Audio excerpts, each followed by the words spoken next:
சொல்றீங்க. எந்திரத்த பத்தி நான் உங்களுக்கு புரியிற மாரி சொல்றேன். இப்ப எந்திரன்றது என்ன பண்ணணும்னு கேட்டீங்கன்னா, நாம பெரும்பாலானோர் என்ன பண்ணுவான்னு கேட்டீங்கன்னா, ஒரு சாமியாருங்க இந்த குருமார்கள் என்ன பண்ணுவாங்க கேட்டீங்கன்னா, எந்திரத்த கடையில வாங்கி குடுத்துருவாங்க. அந்த மாரி வாங்கி குடுக்கறதுனால ஒரு 20% வேலை செய்யுங்க. நீங்க கையினால எழுதக்கூடிய எந்திரங்கள் மட்டுமே 100% வேலை செய்யும். சரிங்களா? அப்போ கையினால எழுதும்போது என்னென்ன பண்ணுவான்னு கேட்டீங்கன்னா நெறைய இந்த கையில எழுதும்போது பார்த்தீங்கன்னா என்ன பண்ணுவாங்கன்னா, அந்த உடல் கட்டு, திக்கு கட்டு போட்டுடுவாங்க. நாம அந்த எந்திரத்துக்கு தேவையான பூஜை பொருள வச்சுருவாங்க. அதுக்கப்புறம் எந்திரம் எழுதணும். அப்போ எந்திரம் எழுதும்பொழுது, அந்த எந்திரத்த வடிவமைக்கும் பொழுதே, அவங்க என்ன சொல்லுவாங்கன்னா, மந்திரத்த சொல்லிக்கிட்டே இருப்பாங்க. சரிங்களா? அந்த மந்திரத்துக்கு அந்த மந்திரத்தால உயிர் குடுப்பாங்க. அப்போ அத்தன சிந்தனையும் அந்த எந்திரம் எழுதும் பொழுதே, அவங்க அந்த ஒரு மனத்துல அது சொல்லிக்கிட்டே எழுதுறதுனால என்ன ஆகும்னா, அந்த மந்திரத்துக்கு இயல்பாவே அந்த ஆற்றலோட சக்தி கிடைச்சிட்டே இருக்கும். அதுக்கப்புறம் அந்த எந்திரத்த எடுத்து, அது நல்லா இருக்கா? பூர்ணமா இருக்கா? எந்த ஒரு குறையும் இல்லாம, ஒரு கோடு, ஒரு கீறல் எதுவுமே இல்லாம நல்லா இருக்குன்னா, அந்த எந்திரத்த பூஜை அறையில வச்சு வழிபடணும். அப்படி ஏதேனும் அந்த கோடோ, இல்ல ஏதாவது ஒரு கீறல் ஏதோ ஒண்ணு இருந்ததுன்னா, அந்த எந்திரத்த நீங்க வழிபடக்கூடாது. ஏன்னா, அதுல குடுக்கக்கூடிய நம்ம மந்திரங்கள் தப்பாவும் இருக்கக்கூடாது.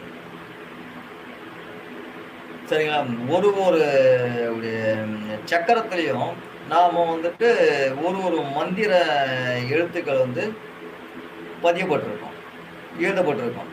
அப்போ ஒரு ஒரு சக்கரத்திலயும் ஒரு எழுத்துக்கள், எல்லா எழுத்துக்களுமே சரியாக இருக்கணும். உங்கள் மனதுல என்ன இருக்கோ அதுதான் எழுத்தா இருக்கணும். சரிங்களா? அந்த எழுத்து அது என்ன சக்தி உள்ளதோ அத நமக்கு குடுக்க ஆரம்பிச்சிரும். ஏன்னா அந்த சக்திக்கான அந்த காந்த சக்தி இயல்பாவே அந்த எந்திரத்துக்கு உண்டு. சரிங்களா? அதனால நாம அந்த மந்திரத்துக்கு என்ன ஒலி குடுக்குறோமோ, அந்த ஒலி அந்த எந்திரத்துல போய் படும். அந்த எந்திரம் நமக்கு போதுமான சக்திகள கொடுக்க ஆரம்பிச்சிடும். சரிங்களா? அதனால எந்திரத்துக்கு நெறைய இருக்கு. அதுக்கான வேலைகள் எந்திரம் சும்மா சாதாரணமா செய்யலாமான்னா, சாதாரணமாலாம் செய்யக்கூடாது. நம்ம அதுக்கான முறைகள் இருக்கு. அந்த முறைய பின்பற்றி, அந்த முறையப்படி நம்ம எழுதி, அந்த எந்திரத்த குடுத்தோம்னா, அதுக்கு 100% அந்த எந்திரத்துக்கு சக்தி இருக்கு. நீங்க கடையில வாங்கிட்டு, அச்சடிச்ச கடையில வாங்கிட்டு, அது எந்திரத்த கூட 20% இருக்கு. ஏன்னு கேட்டீங்கன்னா, அந்த எந்திரம் வடிவமைக்கப்பட்டதுனால அது 20% இருக்கு.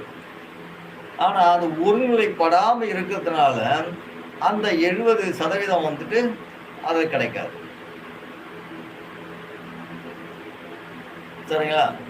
அதனால எந்திரங்கள் எழுதி வாங்கி கொண்டு போய் பயன்பெறுவது நல்லது.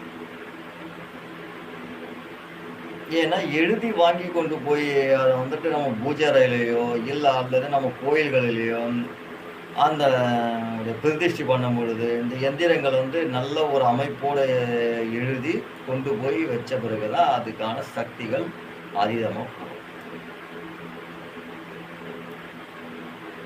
எந்திரத்த பத்தி நம்ம நெறைய சொல்லலாம். ஏன்னா, அந்த கேள்விகள் நீங்க கேட்கும்பொழுது, அந்த எந்திரத்த உள்ள இருக்கக்கூடிய சந்தேகங்கள் என்னவோ அத சொல்ல முடியும்.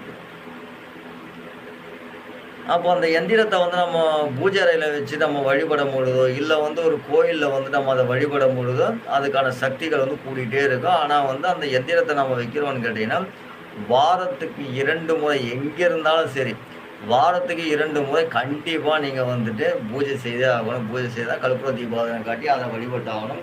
நீங்க தினமும் வழிபடணும்னாலும் நல்லது.